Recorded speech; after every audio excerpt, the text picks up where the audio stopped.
when the shepherd is maintaining and keeping up with his sheep, and 99 are still with him, but that one got away, he goes after the one.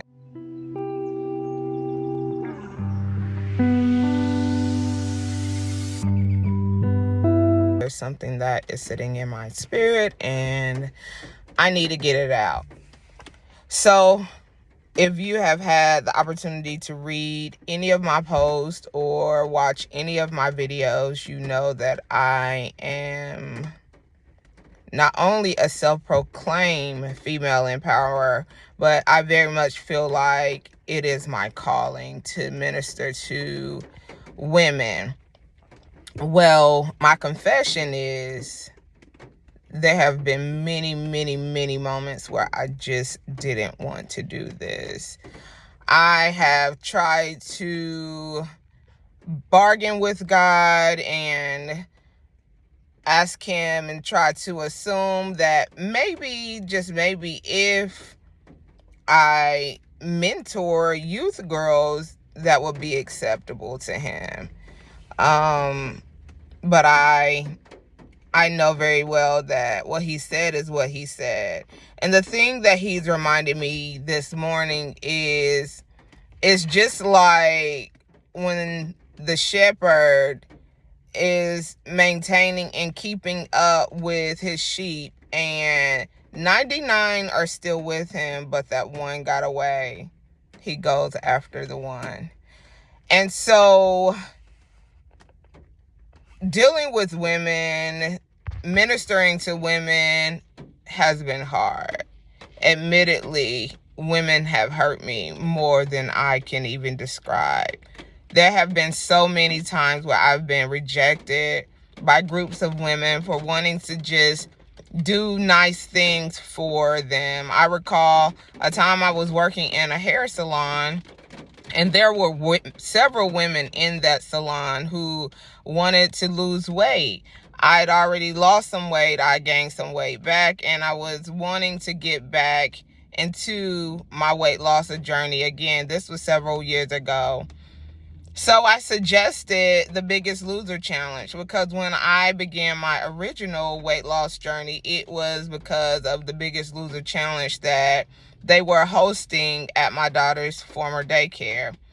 So there were women who agreed, and me being the person that I am and the facilitator of this challenge, I went out and I purchased starter kits for these women. They were kits that I put together myself. I got in them each bowls, containers that they could meal prep in. I got water bottles, journals, very specific ink pens, and maybe there were a few other things in these bags. I can't remember exactly, but I went the extra mile.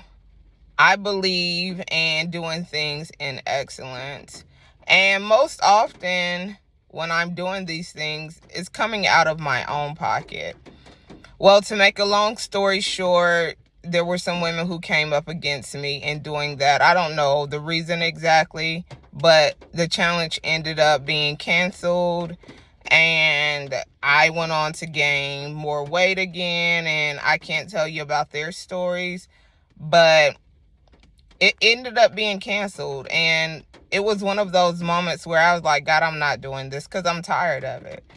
And I've had many more moments where I've tried to do something good, and the women in those groups, they reject me. And I've struggled with rejection for a really, really, really long time. And so those things, they were triggered. Those moments were triggers for me, and I would just walk away from it. And so a few years ago, as I've mentioned before, I was crippled by anxiety. I believe fully that my anxiety was due to my disobedience, because God had given me specific instructions. And there's this signal that I get when I'm in sync with and in alignment with what he has purposed me to do, and when I'm not in alignment. And that season of my life, I was operating, in double-mindedness. There was partial obedience that was happening, one foot in and one foot out. And so, yeah, I was afflicted with anxiety. God has brought me back to King Saul several times, and it is my plan to really, really start to study him. So, yeah, that's what I would do. And so I would fight with God. Like, why do you keep putting me in the position for these women to hurt me? So, like I said, my compromise to him has been, well, I'll just mentor.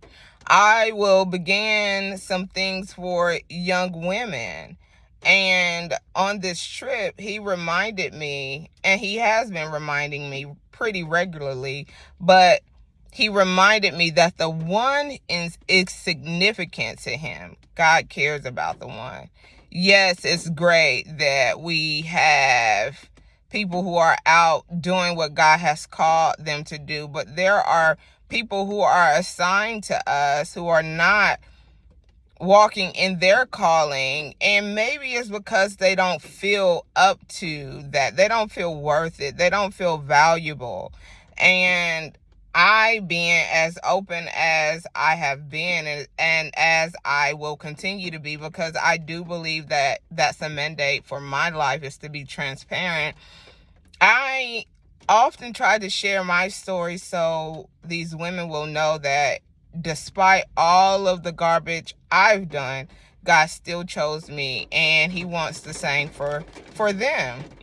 But like I said, I'm a sensitive being, and so my feelings get hurt, and I throw up my hands and I say, God, I don't want to do this. Just let me mentor these girls because they're a little bit easier.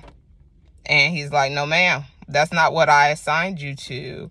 And so another thought came to my mind this morning, how we sometimes become complacent in the familiarity of things. And if I can be honest, I believe that my relationship with God has become so familiar that I become complacent. So yesterday, I went to the altar for prayer, but before I even went to the altar for prayer, I rededicated my life to God right in the seat. You know, I've been saved for a really, really, really long time here. I was raised in the church. I spent several years running away from the church and running away from God, but about nearly 20 years ago, I rededicated my life to God. And then again on yesterday, I rededicated my life again.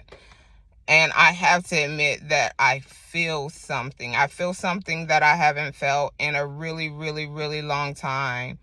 Maybe it's that reminder. Maybe it's that extra oomph that I needed to let me know that, Janet, you're on the right path. And though people may reject you and things may come up against you, I need you to do something, because that one is important to me.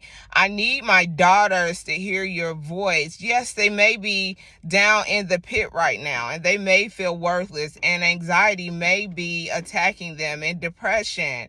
And I can trust you to tell the truth, because God has done a work in me, and he continues to do a work in me every day of my life. And I even need reminders that he's not done with me yet. There's a song that has been in my spirit. It was introduced to me through this church we've been attending here lately. And it has been the reminder that I needed, because I believe God when he said what he's going to do in my life. I truly, truly believe him. But I've struggled with the how, God. How? Because I don't see it. People don't support me like I think they can, or I think they should. And I've had so many expectations of people. And no, I have to put my faith and my trust in God. So let me encourage you, the one, or even if you're part of the 99, God disrupted my life, a complete stranger to you more than likely, so that he can remind you that you are that important to him. You are so significant to him that he's not going to forget about you. Even if you are not a part of the 99 and you are the one that's in the dark place, the one that is in a place of isolation, the one that feels useless, the one that feels worthless, the one that feels unloved, the one that feels unseen, the one that feels like I've done too much. Surely God cannot use me. Baby, let me encourage you that yes, he can. And I know this because I'm proof. I'm proof that God will take the foolish things of the world and confound the wise. I'm proof that God will take that thing that you've been ashamed of and he will make it something useful. I am proof that God will not abandon you. I am proof that he will call you and assign you way before you even have an idea of your worth. God called me to do the women's ministry and he wrote Awaken Her Wellness on my heart way before I felt like I was able to do this, way before I thought anyone would pay attention to me. I am growing in my confidence when it comes to speaking, but it has been a journey. It has been a journey, and I'm still trying to figure out, God, how? Because you put these things in my heart and I don't have the connections. What are you going to do? How are you going to make this happen? But I'm working on surrendering. So to you, 1 or 99 or whatever the case may be encouraged on today that God sees you. You are so important to him. You are so loved by him. I hope you have an absolutely amazing day. I think this doctor's office just tried to call me because I might be a little late, but God put this thing on my heart. It was weighing on my spirit and I needed to get it out. So just be reminded that you are loved and you are very important. Have a wonderful day. Bye-bye.